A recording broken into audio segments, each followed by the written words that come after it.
ఏ సాధన నీకెందుకు వీసానికి పనికిరా విను మాయయ్యా. అదంతా మాయ, అదంతా ఎరుక అంటాం.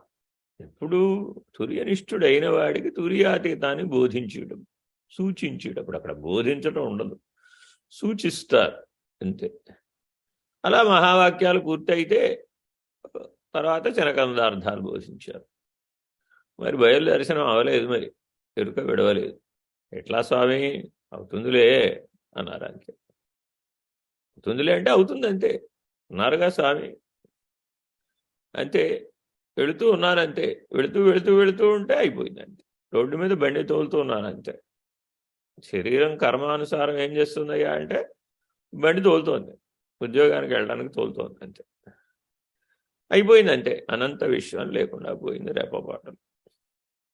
ఉన్నావా అన్నారు. ఎక్కడ స్వామి? కనబట్టలేదన్న. లేనన్న.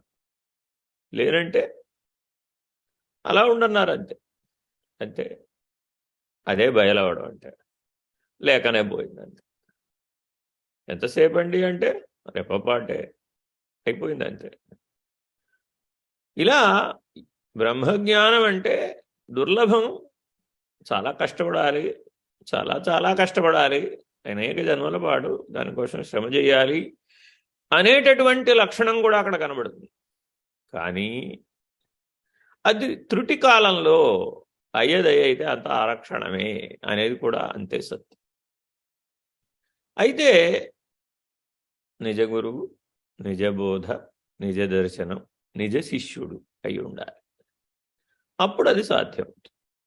ఎక్కడున్నాడు, ఎంత దూరంలో ఉన్నాడు, ఈ దేశంలో ఉన్నాడు, ఆ దేశంలో ఉన్నాడు, అవి ఏమి అంశాలు కావు. కాబట్టి చాలా జాగరూకులై పరమాత్మను ఆశ్రయించాలి. అందుకే మనం గురు సాక్షాత్ పరబ్రహ్మ అనటానికి కారణం. కంటే అనంత విశ్వం వ్యాపించి ఉన్నటువంటి ఆ పరమాత్మ నీకు స్ఫురిస్తాడు అంతే.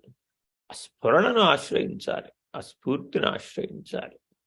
అలా ఉండాలి. అలా ఉండటం వచ్చిన వాడే నిజ శిష్యుడు. మళ్ళా నాకు కొద్దిగా వివరిస్తారా అండి? మధ్యముడు.